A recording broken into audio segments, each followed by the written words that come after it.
The Cavalcade of America, presented by DuPont.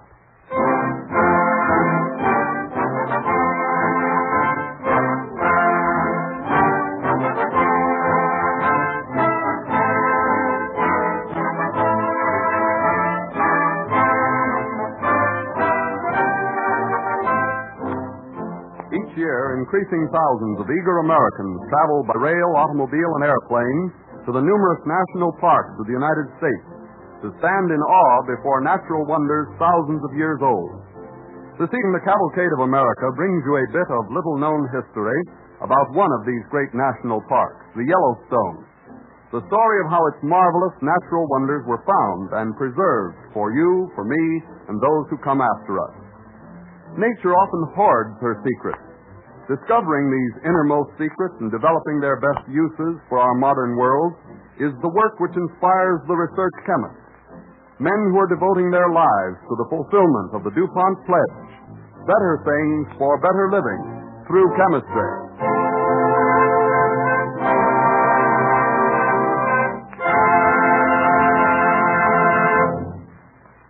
As an overture, Don Voorhees and our Cavalcade Orchestra bring you a special setting of Why Was I Born? From Jerome Kern's operetta, Sweet Adeline.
Jim Bridger, known to history as the Daniel Boone of the Rocky Mountains, was born in 1804. At 18, he was an authorized scout and a hunter whose fame had traveled far. In 1824, when Bridger was 20, the new Middle West and the only slightly explored area beyond it were peopled by brave, hardy men and women. Fort Fargo was a typical Western stagecoach center. The evening is in full swing as we look in on one of its places of amusement. All right, come on. Deal them, will you? Yeah, I sure will, Tenderfoot. Here they come, and look out for 'em. How's the game, boy? Only fair, Maine. I'll open. Well, you staying, Tenderfoot? Sure I'm staying. My name's Peter. Yeah, your name's likely to be mud in this game. Don't worry about me. I'm getting along all right. I'll admit that. Yeah, me too. How many, eh? Two of the best, Tom. Hey, who wants to dance with me? How about you, Peter? Not me, Mame. Run along and dance for yourself for all I care. I'm playing cards. Oh, go right ahead and play. I won't bother. Only I'm glad that real men like Jim Bridger don't waste their time over a dirty pack of cards. He's always right glad to see me when he gets back here to civilization. Yeah. How many cards you want? 3. Say, tell me something. What's this fellow Jim Bridger ever done, anyway? Everywhere I go, I hear people talking about him. You betting, Tenderfoot? Sure I am. I'll see you. I'm out. I got 2 pairs. All of them jacks. Good enough? 4 jacks is too good for me. Take the pot. I still want to know about Jim Bridger. Howdy, boys. Tenderfoot, you're right in line to find out about Jim Bridger, because here he is. Howdy, Jim. Yes. Jim, you come just in time. This young fella here wants to know all about you. Is that so? Well, young fella, I'm Jim Bridger. Leastwise, I was the last report. Glad to know you.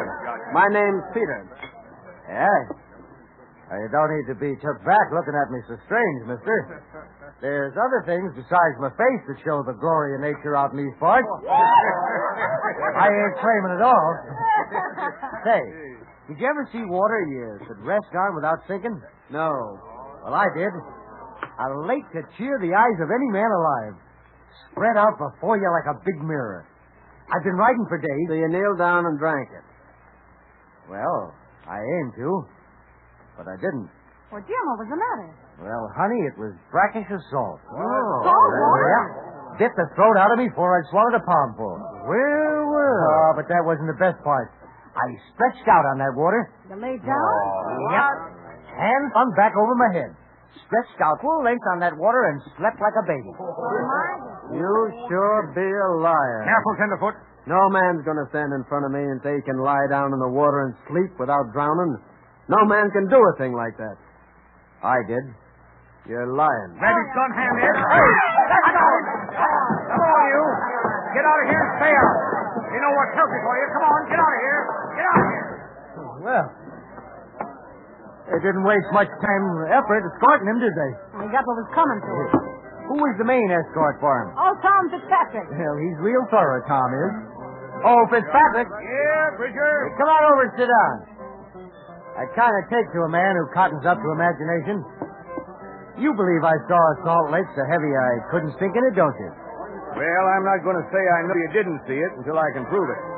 Tom, I saw it all right. He sat down on the other side of the big hill. An inland lake chock full of salt. There was birds standing on it. You throwed a rock out onto it, and that stayed on top, too. Why, I grabbed out hands full of salt. Well, I sure would like to see that. Well, you can, Tom, if you come with me.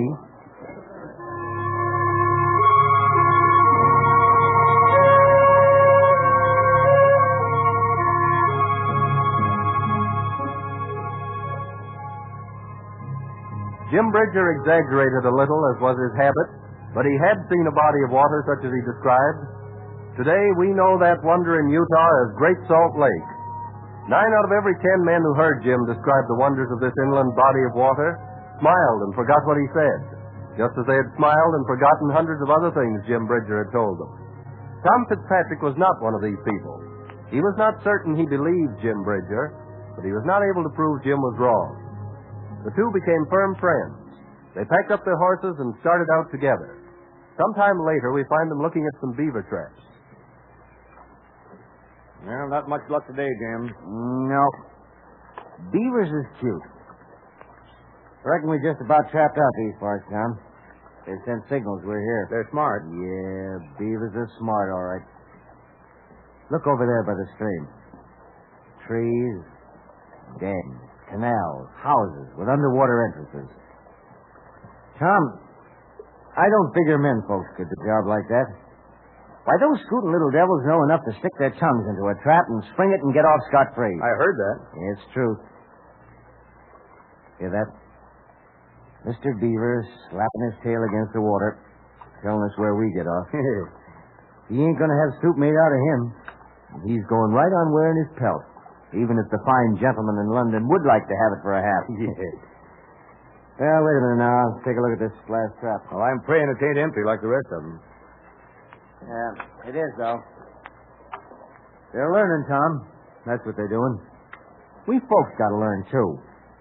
We ain't as smart as beavers, Tom. You know, I met a queer kind of tenderfoot back in St. Louis once. How he went on. Talked about us being in the westward course of empire. Said we was breaking trails to the greatest country the world had ever known. That there'd be statues raised to us someday. Statues, huh? Yep. That's what he said. But if there's any statue raising, it ought to be for the beavers. Yeah, what's making us travel west? What, we'll keep going further? Sure. This place is trapped out. Besides, you want to stretch out and rest on that Salt Lake, don't you? Yeah. And there's another spot I ain't let you feast your eyes on.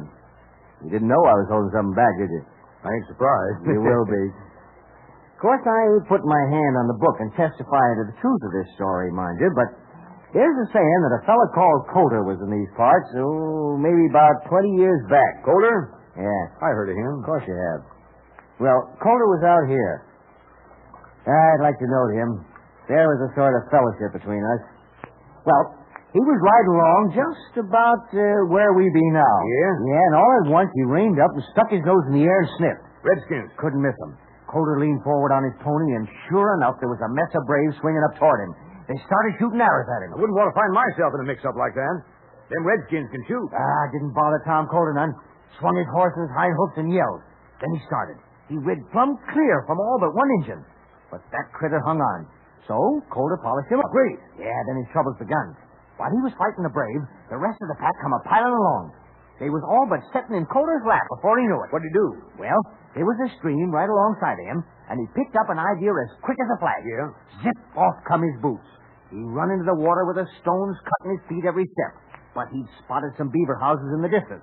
That's enough for Coulter. He dives into the water, reaches around down there until he found the bottom entrance to one of the houses, and up he comes in the airspace under that mound. Safe, huh? He stayed there with the beavers backed off in the sides, eyeing him doubtful like, until the Redskins figured he was dead, and off they rode. Then he comes out and heads for a trading post. He rode on his horse? Of course he did. Well, I'd have thought the Indians would have took his pony. Well, they usually do, but Coulter's pony had absorbed some of his master's idea and hid behind an anthill. Yeah? Yeah. You know, Tom, it don't pay to be too particular about details sometimes. Now, you take as if we were... Hold still, Tom. Huh? What is it? Down there in the flat. Redskins. They're wearing war paint, too. Crows, I figure, from here. They've seen us. Don't run. Stay right here. 50 of them to each one of us. They'd have us filled with arrows before we start an open cut like this. I'll do the plover. Cooey! They stopped. Yeah, the crows, all right. Wouldn't have known that call. One of them's riding toward us. Put down your gun, Tom. Oh, brother! I'd hate to believe he was my brother. You what? You stay here, Tom. White brother, come to you. You bring pipe of peace? Yes. Hey, look. I throw down my gun. Huh? We make very big peace talk. Not enemy. Keep friends. Why, Red Fox, you old devil. Red Fox, fine friend, big friend. I haven't seen you since you showed me that lake full of salt. What are you doing here? Game move, so we move. So no friend come. Red Fox glad. He show big friend plenty new things. He show great land with great spirit. Red Fox glad he find you. All right, Red Fox. Let's be going. Oh.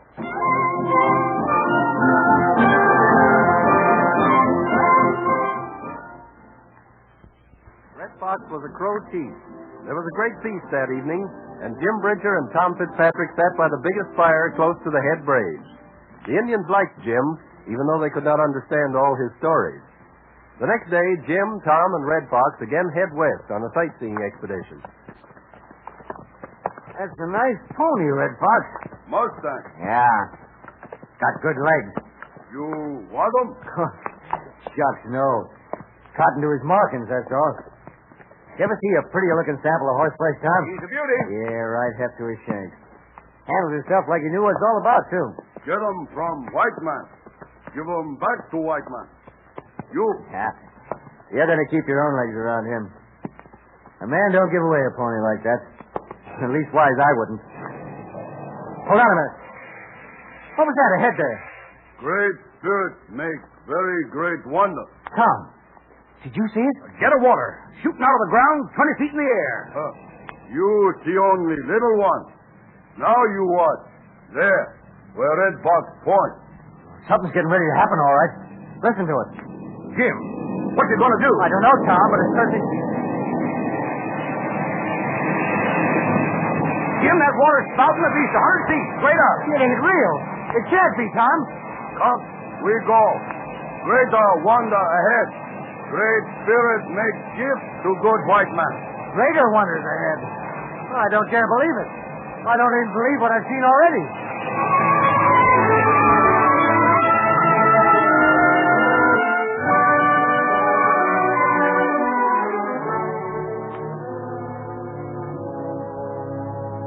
2 months later, Peter, the man who had mocked Jim Bridger, rode into Fort Fargo, threw his horse's bridle over a checkpost, and strode into the saloon.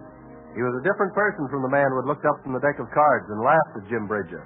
He was sober-faced, terribly serious. Well, if Peter ain't come back. I need a drink. Quick. And he's still got his scalp. He ain't come back to tell us about some new country you discovered since you've been gone from here, have you, Tenderfoot? I've seen plenty, and I'm sure glad to be back. What's that? I've seen things that, well, things I didn't like. I hate to think about them, even. What's come over you, anyway? Yeah, Tenderfoot. What you been doing? Tell us about it. Seeing. Watching a wagon train of men, women, and children wiped out as slick as you'd clean off a table there. Oh. Hey, where was that? It wasn't pretty to look at. I saw Jim Bridger, too. You did? Where? Yep, where was that? He's setting up on a ridge. Him and Tom Fitzpatrick. Tom, too. Yep. I heard Bridger give a yell like a fiend and ride down at them engines. I wouldn't have dared do what he done. Well, you ain't Jim Bridger. That's right. He ain't. Here, have one on me, Peter. It looks like he could use it. You see Jim come back? No. Tough luck. Hey, Sam, give us some music. Jim Bridger wouldn't want us to sit around crying about him, that's the thing. He didn't come back, huh? Nope. Well, that's our rotten break. Jim! Why, he ain't dead. Jim Bridger! You long, lean old heathen, you! Oh, there ain't no Indian gonna walk away with your scalp. Well, not so long as I can use it, ma'am. The top hair gets mighty comfortable cold nights on the range. Hello, Ed. Hello there, Jim. Sit down, Tom. Tom Fitzpatrick! Yep. Yeah, me and Tom sort of graze in the same spot. Well, tell us where you've been. Yeah, Jim. What you been doing? Oh, I've been discovering new wonders. Wood as hard as a rock, for instance. What? That's right. I saw it. Whole tree. Sure, you were standing alongside of me, Tom. You bet. Plants and ferns and things looking like flowers, but they was rocks. Plumb froze hard. The doggone place I ever rode into. Yeah. And that ain't all that Red Fox showed us. We didn't need to build any fire, did we, Jim? No, sorry. No, sir. I caught a trout in one pool, and as soon as I hooked it, I throwed it over into a pool full of steaming hot water and took it out cooked. No. They was done to a turn. It ain't true. I seen it with my own eyes, ma'am. Red Fox told us the gods made that place. Well, no man ever done it. That's easy. It don't seem like it can be. Reckon it is, though. What? Well, Peter. I called you a liar the last time I saw you here. Yeah. So you did, stranger. I ain't doing it now. The things you're saying don't sound like they could be real. If you say you saw 'em, you saw 'em. There ain't anyone aching to start an argument on that score, Peter. Kind of reckoned there wouldn't be.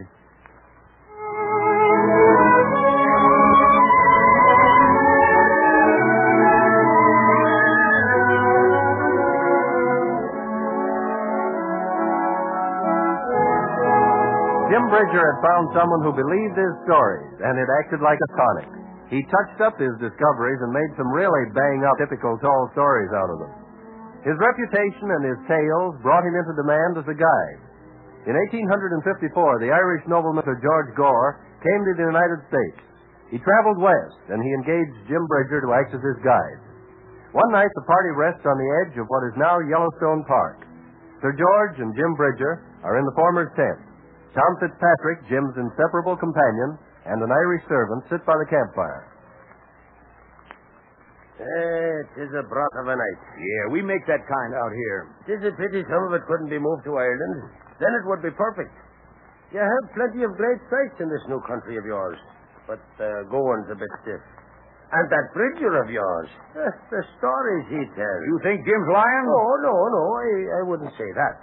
But he do stretch the truth some. He has shown us some strange sights. But to boil fish in a pool inside of a cone of rock that sticks up out of a cold lake where you just caught the fish, even a good Irishman must stop at something. Well, you find that part true. Boiling live fish in it. Wish, here he comes, Mr. George. I'll be going away. Well, Jim, where is this great sight? It's near the edge of the camp, George. Only be a step to get there. It'll be worth it. Is there good hunting here?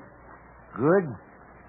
George, the biggest elk I've ever seen was less than half a mile from here. Oh? He was standing in the moonlight, just like that tree over there. His antlers was full grown and something to look at. Well, I drew a bead on him and I shot. He never so much as moved. What? Yep. I sighted again. I was more careful this time. But I missed him again. That was more than I could stand. So I started to run, headed right for that elk, and before I could stop, I run smack into a glass cliff. The elk was standing on the further side of it. No wonder I missed him. Oh, the hunting's fine out here. A glass cliff? Mm-hmm. You mean glass like a lens? Yep. Only it's clearer than most lenses. The elk was about half a mile away. Well, I'll believe the glass cliff after some of the things you've shown me. But I wish you'd move the elk a trifle closer. Wait a minute, George. Stop here. Step just a little bit this way. Huh? That's enough. Now look. What a picture.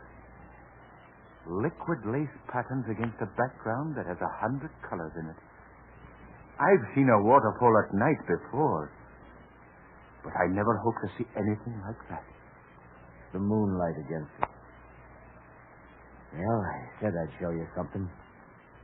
Something? Why, it's worth the whole trip. It's fairyland in reality.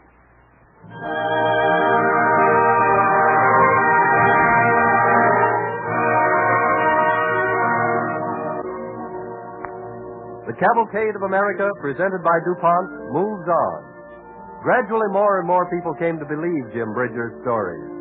The Yellowstone was thoroughly explored by expeditions in 1869, 70, and 71. These expeditions proved that many of Bridger's fables were based on fact. But this wonderful territory and our other great national parks waited years before citizens of the United States really discovered them. The man whose efforts made these parks accessible to the public was Stephen Ting Mather. Early in the 20th century, we join him standing on a peak in the Yellowstone. With him is a friend whom we shall call William Baker. What a spectacle, Steve. Geysers, vivid canyons, lava fields, volcanoes poured out more than 1,000 years ago. 100 mysteries no man could believe unless they'd seen them. It's like a miracle, Steve. It most certainly is. There are more and greater geysers here in Yellowstone than all the world put together, but how many people know that? Too few, Bill. Why do our people go to Europe when we have glorious things like this right at home to show them? They probably don't know such things exist. Then someone should tell them. Someone should tell the whole world what wonders we have here. They certainly should. Steve, that's our job. Have we turned too soft to tackle it? No, Bill, we haven't. You know, there should be a plan to link all of these great parks under one head. Protect them and administer them as the greatest national recreational and educational resources anywhere in the nation. Now you're talking, Steve. There should be lodges and camps for summer vacations, native animals, game in its natural habitat, trained guides, rangers to tell about it. That's a ticket. It isn't a job for one man. It's a national duty. It needs money, and it needs a strong leader, a man who can't be pushed down. And I know the one man who can put the job over. It's you, Steve. You think so? I do. Well, it's a dream I've had for a long time. And under the spell of this place, I think I can do it. I know you can. Well, Bill, at least I'm going to try.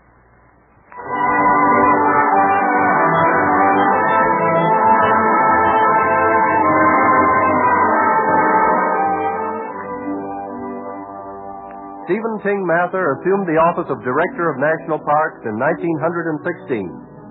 Thanks to him and other men caught his enthusiasm, millions of Americans have discovered, as thousands of new ones will this coming summer, that in the national parks our frontier still lives. It is almost as though the joyous spirit of Jim Bridger still roamed the West, carrying his stories to people, beckoning them on to new wonders in the Cavalcade of America.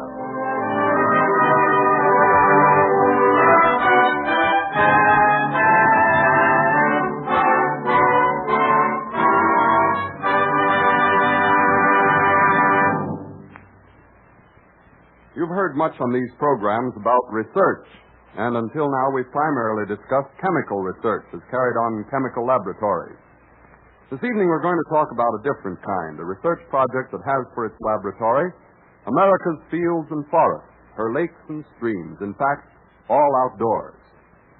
Nature blessed our country with marvelous wildlife resources, big and small game, fish and wildfowl of many kinds.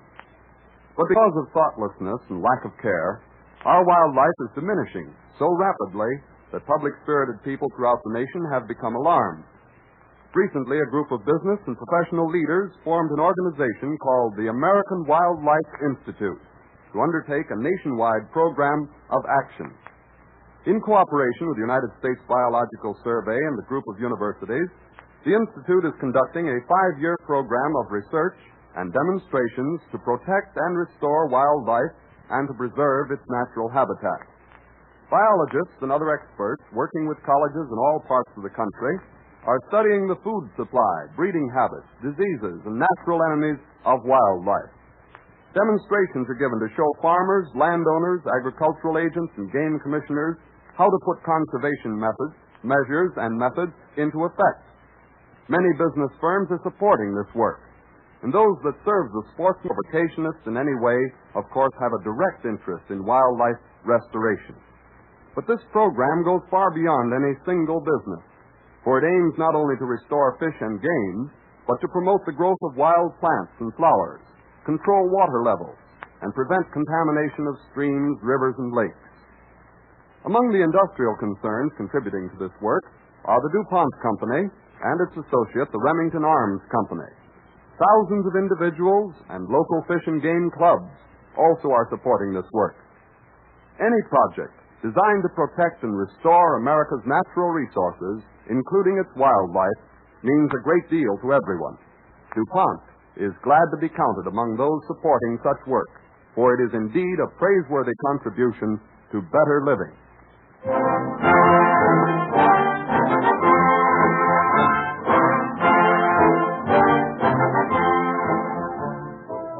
The life of Stephen Girard, little-known episodes in the life of one of America's great philanthropists and merchants, will be the subject of our broadcast when next week at this same time, DuPont again presents the Cavalcade of America.